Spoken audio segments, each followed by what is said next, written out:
Hey everyone, welcome to the Safety Gap Podcast. I'm your host, Cassidy, and along with my co-host, Karin Marquez. We dive into the innovations, partnerships, and strategies that are helping to close the safety gap in schools, businesses, communities, and beyond. Today, we're discussing a topic that's close to my heart and Karin's: school safety. David Rogers, Chief Marketing Officer at Raptor Technologies, is joining us. David's team is leading the way in creating safer schools through innovative technology from visitor management to proactive emergency response tools.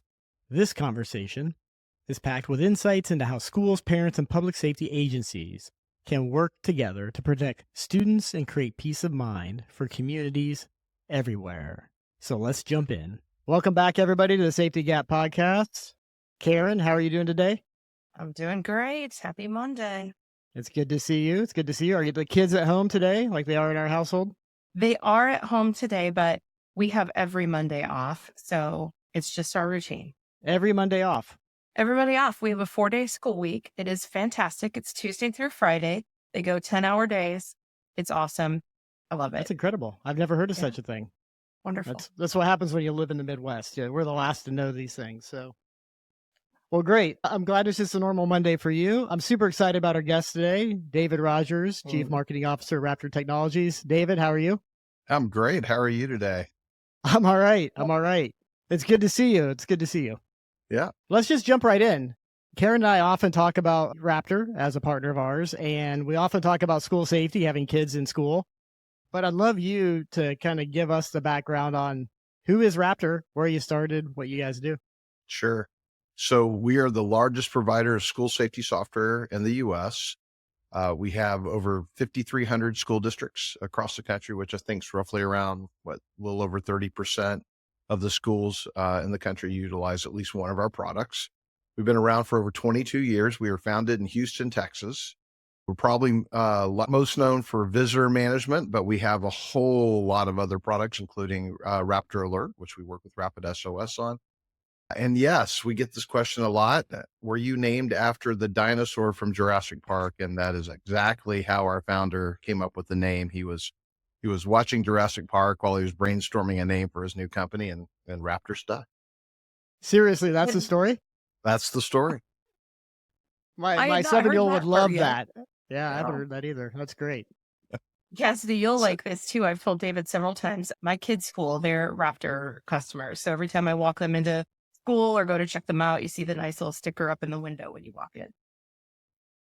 That's great. So you mentioned you started as kind of visitor management.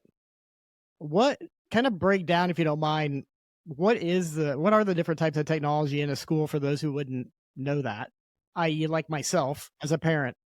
Well, so you got to think of school safety as sort of layers, right? You got to have a lot of different layers to keep the bad guys out. And one of those key layers in terms of prevention is visitor management. You want to know who's on your campus. You want to keep out the people you don't want on your campus.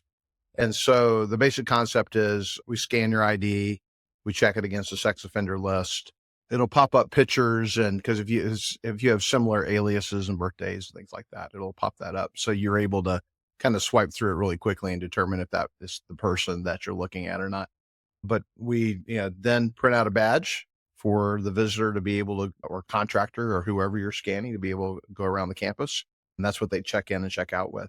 And we have different variations on that. You have, you can do it, where it's a front desk assisted. You can do it with iPads these days. Where you're scanning your ID with the camera. We can have mass events where we're sending out a link, and they're doing the same thing as scanning it with the camera of their phone. They do a facial recognition to make sure it's the right ID. You do it from multiple angles, scanning the front and the back of the ID. And so, we can just continue to build and be the leader in that technology. But we took that, and we really heard from our customers, because we did have a large footprint across the U.S. once we started rolling that out over 20 years ago and built that up. Volunteer was important. So kind of the next level, we do background checks. We do persistent monitoring of background checks, because believe it or not, people might do something bad after that initial background check. So you want to keep tabs on them, particularly if they're coming into your school. Now, that makes Karin happy. And then we also have emergency management, which encompasses our Raptor Alert, panic alert technology. So that works on any web-enabled device, whether it be a phone, computer, iPad. It also has drill management capabilities that allow you to schedule and run all your drills on the app, and so that people get practice with the application. We have on the back end of it accountability and reunification, because when you have an incident, whether it's active shooter or say it's like an evacuation, you want to sort of take a head count of all the kids that are there and might be missing or injured or whatever, and you want to keep track of them because you're going to ultimately want to reunify them on the back end, which we also handle on the software with the parents, and you want to do that quickly and efficiently. So if you need to be routing a parent to a hospital instead of the reunification site, you want to do that because you don't want them showing up to the reunification site all panicked with their kids in the hospital because they got, turned their ankle while they were evacuating from the school because of a gas leak or something. So we also, a big part of that technology is our ability to incorporate other partners. So like RapidSOS, we have an API that allows us to do a number of things. We've added physical badges. That's a big topic these days, wearables. We're a fan of being able to trigger an alert any way possible, right? Whether that's through, AI gun detection or through a physical badge or a button on the wall. We do the app better because it gives you more context to the type of emergency. And with RapidSOS, you'll know that you want to be able to have that context. So you're not sending the cavalry if you really should just be sending the fire department, right? So that's important for 911 call centers. ECCs really appreciate it when you tell them what type of emergency it really is. And they don't like false alarms either. So apps tend not to have as many false alarms, but we can add the wearable type of technology as well. So it's a really sort of expansive system, very low cost to which school districts and states seem to like. And then we've expanded out even from there. We've added dismissal technologies. If you've been in the dreaded car line with your kid, we've got technology to make that go faster. If you dread calling the attendance desk at your school, we've got new technology that'll be coming out that'll mean that you'll never have to speak to anybody again if you don't want to. And so we've got that capability. We're even doing ticketing and payments. So if you're running an event and you want the folks to be able to buy their ticket right there within the Raptor application for parents, which we'll also be launching later this year, you'll be able to buy that ticket right there in the software. So we just continue to expand on that capability of keeping kids safe, whether it's from prevention, preparation, recovery, the actual active event itself. But I got to tell you, the thing that we are most proud of right now is an application we've had in the UK for the last decade that we've brought to the US. It's called Student Safe. And you always hear about what are we doing to catch these kids before they go off the rails. And so this is software that they've had over there that enables them to, if they see something going on with a kid, they're able to log it, and it connects the dots back for the counselor at the school. So they're like, oh, okay, I've had 3 or 4 things on this kid this week. What do we need to do? What kind of intervention do we need to run? What kind of state requirement around, process around bullying or whatever?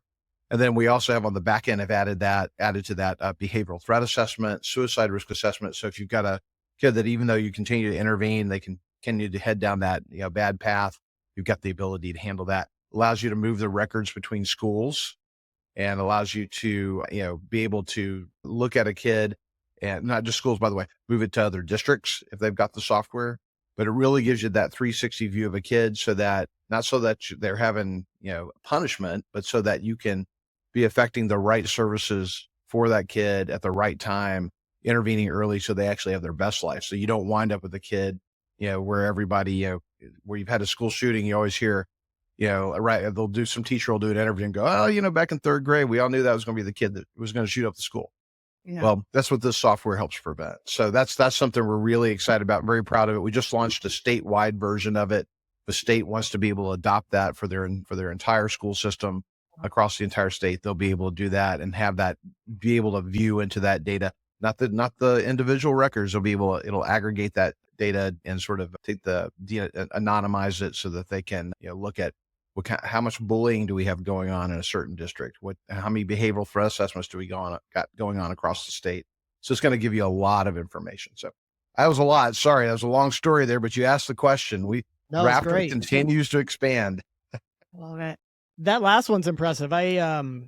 I had not heard that, but it makes complete sense. Why was it started in the UK but not here? Is that anything to do with kind of systemic challenges in the US or? Well, I think it's how problems are viewed. So first of all, they don't have as much gun violence in the UK as we have, particularly in schools. So they're dealing with different problems. They're dealing with, you know, child brides. And I mean, we see all kinds of stuff. They have gang problems too. They have all, types of interesting things that they're trying to track. It really started in the UK about 15 years ago, a little less 15 years ago, where they had a immigrant child who was there with an aunt. Aunt had a boyfriend, slowly beat and starved this child to death. All the teachers and staff had a piece of the information. Nobody connected the dots. So they actually passed a law in the UK that requires every school to have what they call a safeguarding lead, sort of their version of a mental health counselor. But their whole job is to connect the dots. And so they tried using paper and forms, but it's really hard to connect dots to have that interactive piece, right? When you're trying to deal with manila folders. Manila folders don't tell you anything. They tried tracking it on spreadsheets. That wasn't very effective. We launched the software and we've got 20,000 schools in the UK that utilize it today. We had 43 million, that's with an M, those concerns logged in the 23-24 school year. That's over 2,000 per school in the UK where they were just seeing something, and where adults are great observers of what's going on with a kid, right? And think about it, it's the bus driver, it's the coach, it's the lunch worker, it's the teacher, the teacher's assistant. If they see something, they can log it. And they actually get audited on this in the UK. And so they have something called Ofsted, when they go around, they audit all the schools every 3 years, and they're doing amazing stuff with it. I met a guy he's got an inner city school. They pull kids from all over Leeds, and they had an Ofsted outstanding banner in front of their school. I said, "How did you get an outstanding?" And because this safeguarding is a big piece of that. And he goes, "Well, let me tell you about our gang program. We actually are collecting data on all the kids, and we know which gang they're in, if they're in a gang. And I take that data, and then I take all the kids who aren't in a gang, and I geocode it, and I run their addresses on a map, and I do a visualization. And I'm like, okay, I can draw a circle around all these kids that are in the gangs who live close to kids that aren't in gangs, and those kids that live close to the ones that are in gangs. Those are the ones we're going to focus our anti-gang activity on, right? To keep them out. And the ones that are in gangs, those are the ones obviously we're going to, continue to work on. And then we've got multiple gangs in our school. So they get a map from city of Leeds, and they were like, okay, if the boundaries look like they're changing, if there's like a turf battle or something like that, we know to be watching these two groups. And I'm like, and you're getting all that with our data, with our software? He goes, "Oh yeah, man." And that's Ofsted loved it. They thought that was amazing because it's reduced gang violence and gang recruitment in our school. So that's the kind of thing you can do. I think that's fascinating. So, David, I have a question for you to follow up on that. Do they then work, or the schools work with law enforcement to start to piece it together and do, like, I guess, co-events where we're targeting all of the anti pieces? They do. So there's a few things that go on. So we have a version of this. The schools have to get permission, right? But where law enforcement, they call them local authorities. So think of it like our county, city government, and there's police, and then they'll have, child protective services, their version of child protective services. And what they have the ability to do is write back into that system on that student. So say police were called to the kid's house over the weekend, and there was a domestic disturbance and the child witnessed it, they're able to actually go in there and log a concern with the child and say, "Hey, put a watch on this kid because he had a pretty rough weekend, right? Handle with care." So they're able to do that. And then, like, if over the summer the police have a run-in with the kid and he gets arrested for graffiti or something like that, once again, they're able to log that record. So the school is not losing the visibility.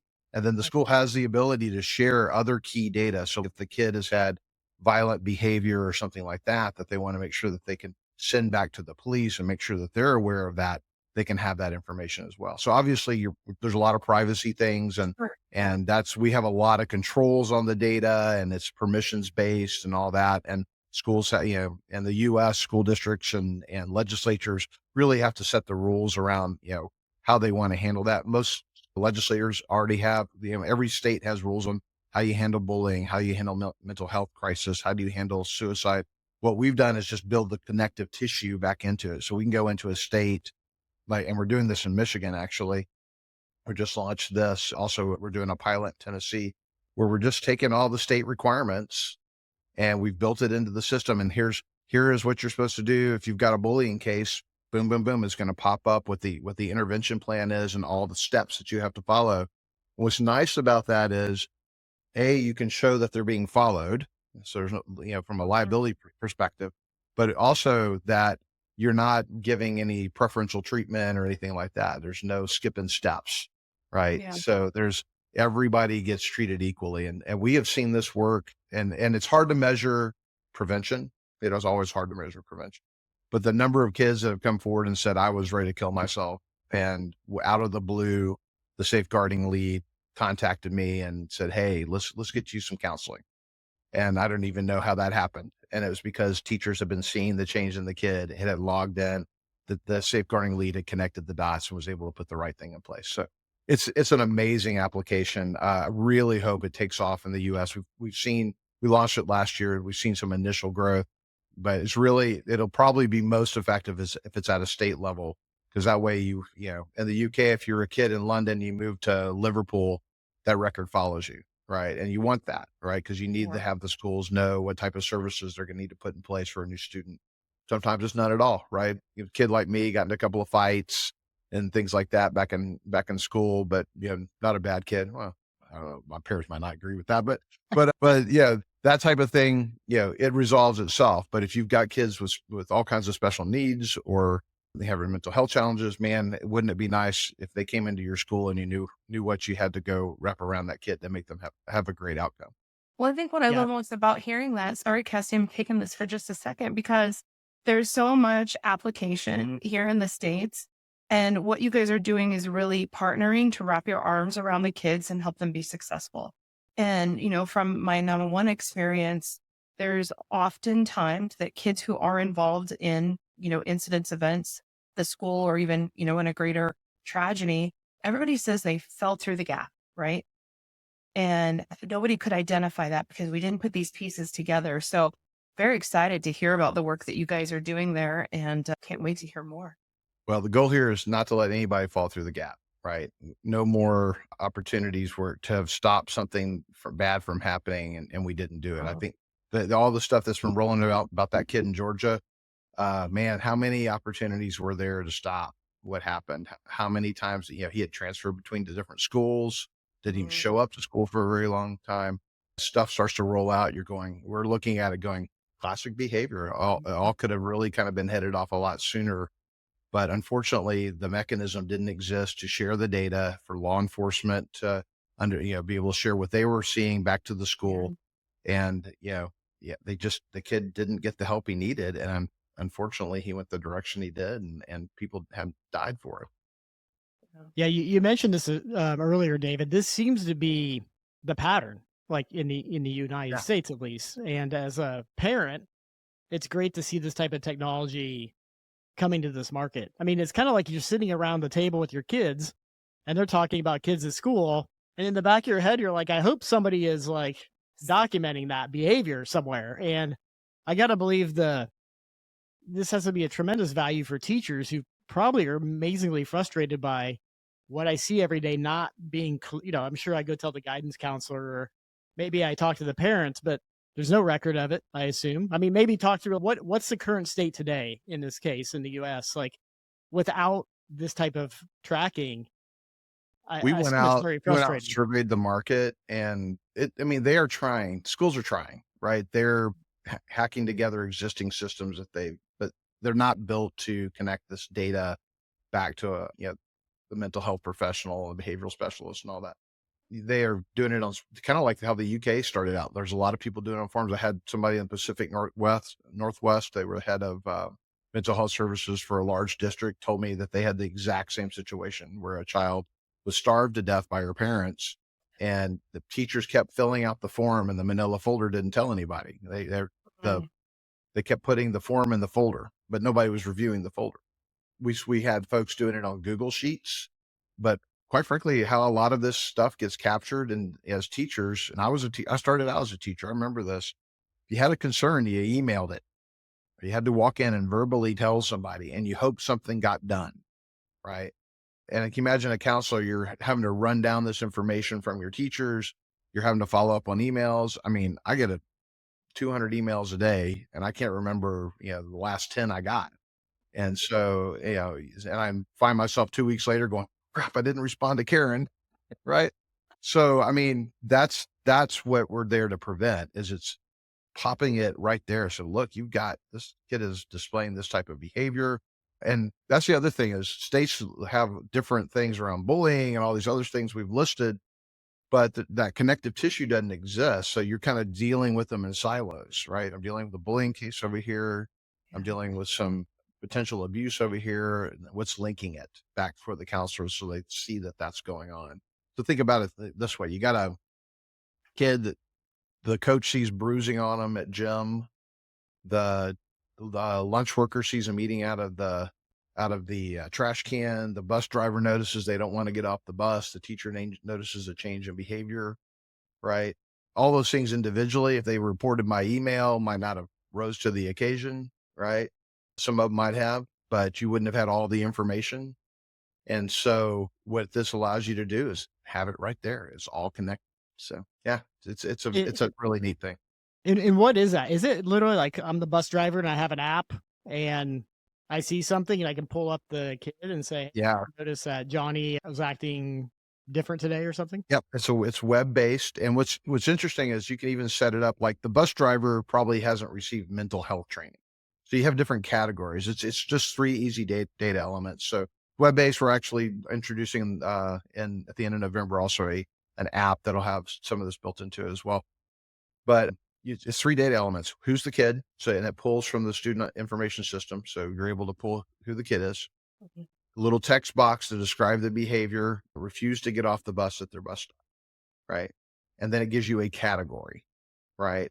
And the categories can be varied based on the degree of training you might have received to be able to comment on that type of category. Like I said, a bus driver might not be mental health, so it might be a category that would be, something more related to the refusal to get off the bus, right? It could be something you set up just for bus drivers. But on the background, you will kind of know, okay, we're going to link that to mental health. So it allows you to, but if you have somebody who, like a teacher who has received that training, they're going to get that box, right? And you can even have subcategories, like if it's violent behavior, was it a verbal threat? Was it a physical threat? So there's a lot of different ways that you can do it, but really it's just those three basic data elements. And then you can really add a whole bunch of stuff in there. You can mark where in the school it happened. There's a body map. If you saw bruising, that's where you can show where you saw the bruising. You can relate other students. So if they were being bullied, you can put the bullier and the bullyee, right?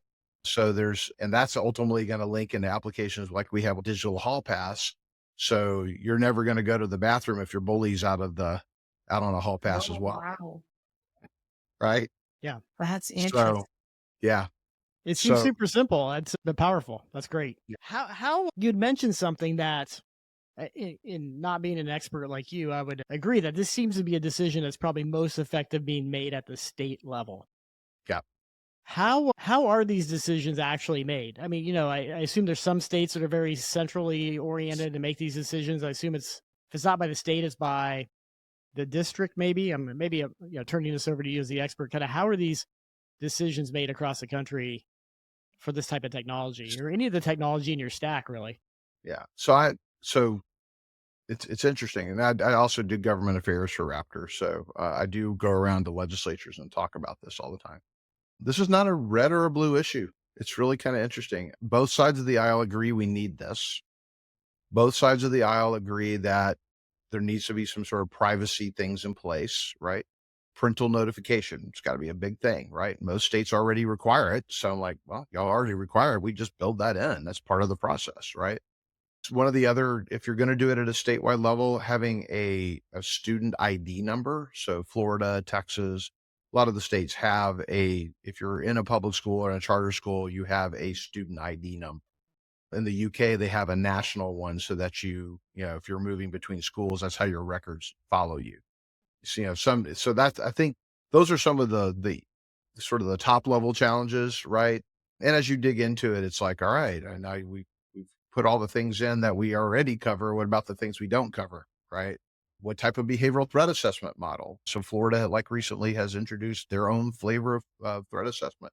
What we do is with the system, we sort of enable, sort of infinite functionality in terms of being able to tune it the way you want to tune it, right? You can do all kinds of custom cases and forms. You can do, if you have, for instance, there might not be a statewide method for expulsion, but your district has a policy on expulsion and you want to be consistent in expulsion. So within that, you can, have a behavior that prompts the process for expulsion, which then pulls up that case work in our system, and you follow that and you can set that up. So it's really very configurable. And that's kind of where the states and the districts kind of have to wrap their heads around, what type of concerns are we worried about? Are we going to keep it basic? Are we going to go deep? What type of processes do we want to drop in here from an intervention standpoint? How does it talk to my other systems, anonymous tip and things like Lightspeed and Gaggle that do social media monitoring. We do that. We can plug into those things and pull that data in. So that's, there's a kind of a lot of things that kind of have to be worked through, right? And and when you're dealing with government, that's a slow process, right? It does not move quickly. How do you handle, like, a perfect world, I assume, would be every school in a state using the Raptor suite. You almost have this end-to-end suite of technology for schools. Yeah. The reality, I'm sure, is quite different in that there's some technology that's been around for a long period of time that may be more established. There's new things you have coming up. Some decisions made at the state level, some made at the local level. How, and we talked about the 13,000-ish school districts and, I don't know, 130,000 schools. This is quite the complex market in terms of like how to, in the end, everybody would agree on the same thing. Let's try to keep our kids safe. Yeah. So, how do you approach that? Well, so for Raptor, it is nice that we have the market share we have. So for instance, in Texas, 90% of the schools use a Raptor product. For the student safe product I was talking about, quite frankly, it's configure it, turn it on. It's already there on their system. It's sitting there ready to go. We just have to configure the way they want it and get everybody trained. And that does make it easier if over 30% of the schools in the country are using our software. Most everything that we have, and with the exception of some training that we have, which will also actually probably next year will be integrated as well. It's a matter of turning it on and getting you trained. And that is very convenient for IT departments, for school districts, for states. If they want to do these types of things, having a software partner like us, which by the way, incredibly affordable. I can't even tell you. Sometimes I'm amazed, but if I've named off a lot of stuff, not including the hardware, because hardware costs money and you have to deal with hardware. If I just sold you every piece of software I've talked about today, plus some, $6,000 per year per school, which, I mean, that's a lot of stuff, right? And we talked about panic alert, visitor management, volunteer dismissal, tall pass attendance, right? All student safe, all this stuff, right? That's less than what, 2 projectors that you would buy to put in a classroom, right? And I think you can suit up like 2.5 ball players for $6,000 these days. I mean, we're talking about because one thing at Raptor we're very focused on is we don't want to subtract more than our fair share from the school safety pie, right? There's a lot of folks out there that want to get as much of that pie as possible. And we realize you still got to pay for officers, SROs with guns, which is, by the way, we're the real heroes in Georgia. You got to pay for, fences, and you got to put, bulletproof film on windows, and you got to train teachers, and you've got to There's a whole lot of other, make sure your access control and your doors work, right? Having all those things in place, those cost a lot of money. So, trying to take too big of a bite, quite frankly, I think is a little immoral. So the fact that we are so honestly priced just makes me super happy to work for this company. Yeah. Yeah, I mean, we're talking $10 to $30 a kid per year. It's like, Yeah, as a parent, I'm like, where do I send the money in? This seems to be a solvable problem. We got private schools. We got private schools that will just auction off Raptor. We'll do a 3-year Raptor package, and that was list price, by the way. You actually get a lot of bonus. You can get some discounts and things like that. But yeah, I mean, geez, you've got private school parents that'll team up and buy it for the entire school for 3 years, and it's I've seen dogs at a gala auction, puppy go for more than that. Yeah. Yeah, you auction off a private round at a golf club, and it's more than what it costs to put Raptor into schools for By Raptor. Yeah, I saw Tim Tebow buy a dog at a gala once, and I think he spent like 20 grand on that dog. Man, that would have stopped a lot of bullets. So anyway, yeah, it's a very affordable product, but having the ability to work with such a large customer base and it's been very helpful for the schools to have a partner like Raptor that can help guide them through it. Mm-hmm. So in my head, I have, I'm just trying to break down how to think about this. We have keeping bad people out of schools. So kind of visitor management, et cetera. Yeah. I think as parents, we all know that that's gotten harder to walk into the school, and we feel good about that.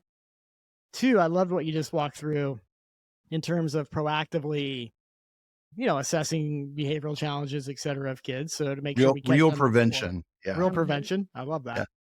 Let's talk a little bit about what happens when there is an incident, like in Georgia, et cetera. Like we feel happens all the time. How do you break down the different types of technology that schools can deploy with Raptor to, unfortunately be able to react and respond quickly in the moment? Yeah. Well, I think with Raptor, you probably get the most choice. And that's important to schools, right? You can buy just our web-based, which is, our app on a phone, works on your computer. And that is going to be a really good product, and but it's still not going to break the bank, right? It's going to be less than $2,000, per school per year. And so that's a great solution. But then you can add, say, maybe you want to add some buttons, got substitutes or something like that. But you don't want to go buy a whole new network. You got a pretty good Wi-Fi network. So we've got partners that we work with that have buttons like that are enabled, and we'll sell them to you. Say you want a full-blown network of buttons on walls and lanyards, everything else, and you want a dedicated network, we can do that too. And so, but the key thing is, you're not going to get the cheapest version is going to give you the same amount of response as the most expensive version, right? When you get up here, you're talking more about, comfort level. I just want to see every teacher wearing a badge. I don't, we have reports to tell if they've downloaded the app, but I want to see them wearing a badge. I get that, right? So I think it's where the school district is in their journey and their comfort level, and we're ready to meet them there. And then what's really valuable is what we do in the back end. And that's what kind of gets lost. I work with a lot of states that are out there looking to introduce Alyssa's Law, which is the whole concept of the panic button, right? Which, time matters. And we walk them through, say, look, here's all the pitfalls that we have seen with introducing this type of technology. And one of the biggest pitfalls that we see is where states don't require it to connect directly to 911 and require the schools to test it on a regular basis. Florida does great with this, right? And I'm like, that is such an important piece, because if that doesn't happen, right, what's the whole point of even having the law? It's all about response time. But I also remind them that, look, it's not every emergency, and very rarely, and I've got all the lockdown data that we see every year. And, we had over 60,000 different types of alerts through the, 15,000 schools that utilize our technology, right? And that's not including all the team assist and little everyday emergencies, right? And most of them are not, the large majority are not active shooter situations. And when they are, they're usually targeted gang violence, things like that, something that's happened off, but close proximity to the campus. Most of the emergencies that we see are evacuate, shelter in place, hold or secure because, they had saw a stranger wandering around the campus, or there was the cops call and there was a bank robbery right next door. Those types of things happen all the time. Right. And if it's an evacuate and you hit that button, physical button, there's gonna introduce latency because a physical button doesn't know the difference. It is everything is an active shooter on a physical button. But when you have the software, you've got the ability to, pick your emergency, right? And so it's an evacuate because there's a gas leak. And when you hit that gas leak button, that evacuate button, they're not sending the cavalry and the SWAT team and everybody else. They're sending the fire department, right? And that's important. Back to the, as you talk about going back to the ECC, they need to understand that context, but they also need to be able to communicate. And that's the other key thing that you get with Raptors. No matter what level of technology you're getting, you're still getting that app, and built into it are 3 different kinds of communication, right? You've got the staff talking to the administration, right? So all the teachers and everybody, and which I've seen that works great because you've got a hold and nobody knows why they're on hold, but everybody's in the classroom and they're like, and they're able to chat out to the teachers. Well, we had some half naked idiot, carrying a machine gun wandering out in front of the school. That actually happened in Connecticut, right? So that, but you're able to tell them what's going on. Same thing if you're an evacuate. Hey, we had a gas leak in the lab, and so we're evacuating. So you're able to have that level of communication. Second one is staff to staff. Administrators need to be able to have their own back channel because they're dealing with things. And then the other one is school to 911 dispatch, right? You need to be able, and it's primarily, and you can set that usually with a limited group. So it's usually administrators and safety officials, safety coordinators on the campus, so that they're able to sit there and talk back to 911. But you can open it up to teachers or whoever you want, because you want that ability to say, hey, here's what's going on the ground, particularly in an active shooter situation, that you really want that level of communication. Here's another place where you don't think about it with that, and having that secure channel of communication from the application is when police are coming through and they're clearing a school building, right? They tell you, if they bang on your door and say they're the police, you don't open it, right? I just watched a presentation from one of the teachers at Sandy Hook the other day. She had all of her entire, kindergarten class jammed into one of those tiny bathrooms with the tiny toilets, they're all jammed in there. And the cops found him. They were knocking on the door and said, you need to open the door. And she goes, I don't believe you. And he slid his badge under the door. And she goes, it looks fake. Right. And so, true story. But imagine having an app and it's a secure channel, and you can sit there and go, hey, it's Officer Smith. Please open room 201, the door to room 201. And you can do that and let them do their sweep because, it was secure communication. Yeah. So there's a lot. That communications piece is super, super important. So having that choice, that cost choice, having that, communication capability is super important. Not only, people to people, but also system to systems, like we do with RapidSOS, right? And that's going to cut down on that time element, right? That's the whole point of Alyssa's law. How fast can we get people there? How quickly can we identify what type of emergency is? How quickly can we communicate to everybody on campus what's going on, right? And if you introduce any latency, like if somebody hits a badge button and you got to call that teacher to figure out what's going on in that classroom, you have now introduced a lot of time into that equation. And that's what we're trying to avoid. Karin, if you don't mind, it'd be great to hear ECC side of this. So David kind of outlined here different options with Raptor, what happens from a school perspective and their communication. Mm-hmm. Somebody, swipes on the app or hits the button. What's happening in 911 when that happens? Yeah. So, it used to be that we would wait for a phone call to come in, and then, you're sending out all the smoke signals in the 911 center to everybody to respond. And now having that button, one of the things that David mentioned that really is critical with the advent of all of these panic buttons, whether it's from a device or a wearable, is tell me what kind of emergency it is. So now that 911 can understand if this is and say 911, not as in the number, but as in the center that's responding to that call or request for service. When they have the awareness of this being an actual active assailant or it is an emergency at the school that needs law enforcement responders versus fire, then we're able to get that information entered in our CAD that then drives all the rules of who is responding to this, to include in an active shooter case, not only the officers from my jurisdiction that are responsible to respond, but also can trigger those automatic aid notifications to neighboring SRO jurisdictions so that they can start to respond immediately as well.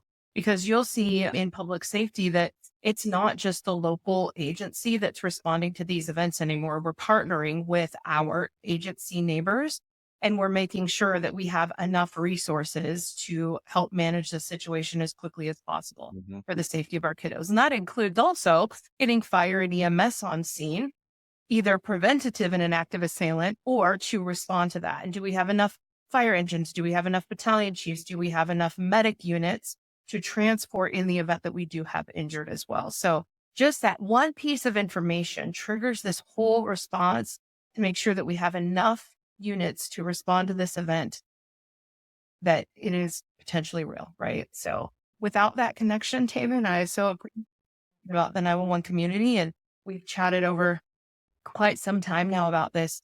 Without that information, there are delays. Yeah. The reason is we're having to then react to the verbal relay and the phone calls and multiple calls from different people who have varying pieces of information. And it's not usually the person that's involved and sees something. What's really great with RapidSOS, you get the enhanced location data, and that's another key element. So it appears on that map there in the ECC, and then you also get the data. So it's when you're pushing that button, it's telling you who that teacher was or who that mister was that pushed it. What their name is, their contact information, the address, the context of the type of emergency it is. So you're getting a whole push. I know, Karin, at one point we were talking about even starting to flow accountability data and some other things in there as well, so that you can start understanding, if you have wounded or injured students, how do you, and because you're able to drop a pin and a location on them, that helps you understand what you're expecting from a medical personnel on site to be able to handle. So there's a lot of, I think, the ability to quickly drop this preloaded data and actionable data as is occurring over to the ECC is going to continue to be an area that, I think most school districts and definitely most communities are going to want to see, because it saves lives. Yeah, we talk about that pin map and how critical that is. High school campuses, they're not small. They have multiple access points. You have a large gymnasium, a large cafeteria. You have multi-levels, multi-buildings. You have multiple parking lots as well. So that ingress, egress for law enforcement responders to come in and park or stage at the right locations, that's critical. So having that pinpoint from the app, not just the address for the front of the school or what the school address is, but really knowing inside where the emergency is occurring. Very critical pieces of data that's really going to help save lives. Now we talk about these big emergencies, and they do happen. I will tell you, the bulk of the emergencies that we see are everyday emergencies. It's fight in the hallway. One of the most popular ones is kid threw up in classroom, and that's where the nurse and the janitor shows up with a mop, right? And that one gets hit a lot. Yeah. We got the funny ones, like, not so funny, I guess, if you live where there's a moose. But moose on playground is a big one, right? You do not want to go out there when there's a moose on your playground. We get a lot of bears, elk, mountain lions out in Colorado. So exactly. The whole school on secure, get those little critters moving around. Well, it's probably good. They didn't have this technology back when you were younger, David. They'd be like David fighting again in school lunchroom. Yeah. There are what I'm really happy is there's no social media back when I was growing up. That's what have really got me in trouble. Well said. Maybe to wrap up, where do you see this market going, right? So that's a fantastic kind of, I would say the transformation happening today was school safety, both with Raptor and the stuff that you're doing with public safety. Where, wave your wand, next 3 to 5 years, what gets you really excited about where this goes? Well, I can tell you where I'm excited where it's going and where I hope it doesn't go. So I think that you're going to see more of what we're talking about with Student Safe. Really, I think we're finally got the will in the country to start addressing the problems. When I see there's no blue-red objection, I'm like, okay, we got something here. We just got to figure out how we want to do it and what's the most effective way. So I think technology obviously is going to allow us to move that direction. I see us extending the perimeter of school safety. Right now it stops kind of at the fence, at the tall fence, right? Hopefully. But we've got buses and field trips and other things that are going on. So I think we're going to continue to see finding out different ways to extend the perimeter and catch things earlier before they even get to the school. So I think more mental health services, more dollars towards addressing the issues that kids have. That's just good old legwork, right? And people on people work. What we need more of that. I think software like we've talked about today helps identify it. The things I do not want to see tasers on drones or or things like that. I've seen the second iteration of that coming through, and that terrifies me. So I think there's quite frankly, schools need to be safe places where kids can learn, right? It does not need to be, like an experimental battlefield. We need to do the things that we can do to make sure that we're identifying problems and using technology for that. And I think cameras and AI will continue to have a key piece of that. Facial rec, right? Identifying people in schools who shouldn't be there, kids out of class when they shouldn't be, things like that. Gun detection. I think those are good things. Those are worthwhile things that we can do. I think the price needs to come down on a lot of that stuff, quite frankly, because schools just can't afford. I just saw a school district that was doing a bond put out to the voters so they could afford their push button panic alert system and their gun detection AI. And I'm like, wow, how expensive that is that you got to go to the voters to get the money. Yeah. So I think the price on this stuff needs to kind of continue to come down. But I think that's what technology does, right? You get more and more bang for your buck with technology. And so hopefully with that, the schools see the benefit of that. So I think more prevention, better reaction, quicker reaction. And I think, if we can head there, we'll have better places for kids to learn, and parents like Karin and I will feel safer about our kids going to school. Yeah, more affordable tech. And I think I like your point of the tech needs to be designed so it doesn't feel like we're sending our kids into a war zone. I mean, it should be a place of learning, and it should feel safe, and it shouldn't be. I got to tell you, as a former kid who got in a lot of trouble, not a lot of trouble, but some of my fair share of trouble, I will tell you, putting a drone with a taser on it is just recipe for disaster. That's just not great. Yeah. So I also, go for it, Karin. Any thoughts on I'm going to put you on the spot while you think about what you're about ready to say, and that is anything that you would like to see over the next 3 to 5 years from a public safety perspective as well. Yeah, I love learning about the things that Raptor's doing, especially what you're bringing out, the student safe, right? And being able to be a lot more proactive versus reactive.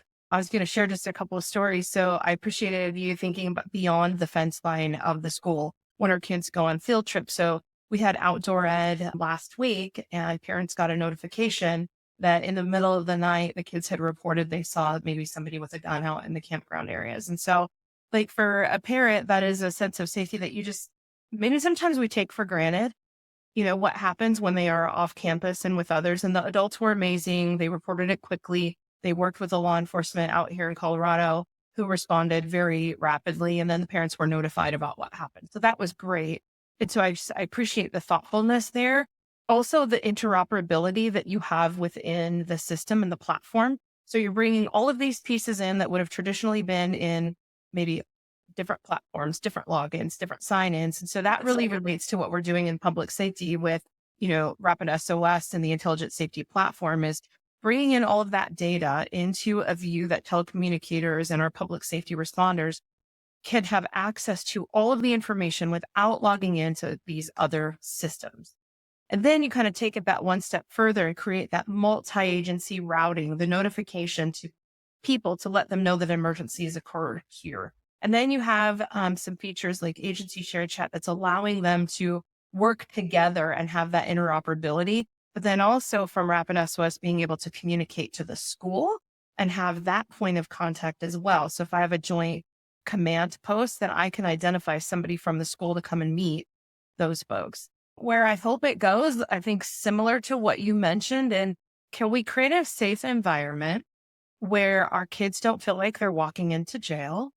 So we're putting in our high school, unfortunately, some gun detection, like metal detection things. And so I just don't know what that does to our kids' mind when they're walking into a facility very similar to the jail that I worked in, where you kind of have to go through these security screenings before you can go to your learning environment. So I would love to just see ways in which we can have that physical safety to give kids a sense of security without making them feel like they're, either going through the airport or through a jail or a court system. Yeah. As somebody who had to stand in line this weekend for the Texas OU with 100,000 of my other closest friends who were jam-packed to go through 2 metal detectors. They only had 2 at our entrance. They had to wait for an hour. I couldn't imagine doing that at school every day. I was like ready to pass out. So, well, I assume by the color of your shirt, though, you're happy with the outcome. I'm very happy with the outcome. It finally went our way. Well, David, I appreciate this. We'll be cognizant of the time. Any final thoughts in terms of words of wisdom for administrators, schools, communities, and then how do people find you to learn more about Raptor? And you? So first of all, raptortech.com is where you can find us. And quite frankly, school safety software doesn't have to be an expensive proposition. I think, Karin, you were hitting on it. We interoperate with a lot of other vendors out there. You don't have to throw away everything that you got in place. We built ours to be able to work with a lot of, different vendors. And so I think that's a key piece, but really it's, look, if you don't buy us, there's some other good vendors out there.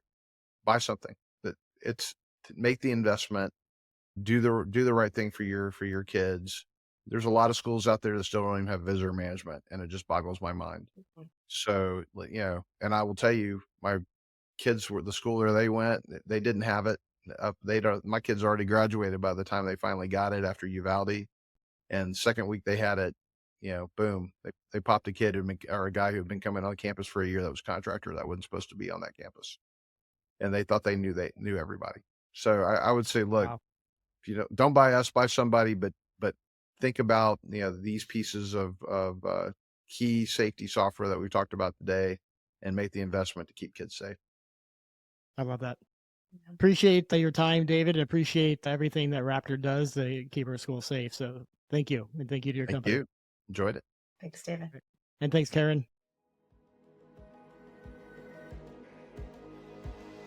Thank you for tuning in to this episode of The Safety Gap. This podcast is powered by RapidSOS, where we're dedicated to closing the safety gap through intelligent safety technology. If you're passionate about creating a safer, smarter world, be sure to follow The Safety Gap wherever you listen to your favorite podcasts. For more information and to catch up on past episodes, visit us at rapidsos.com.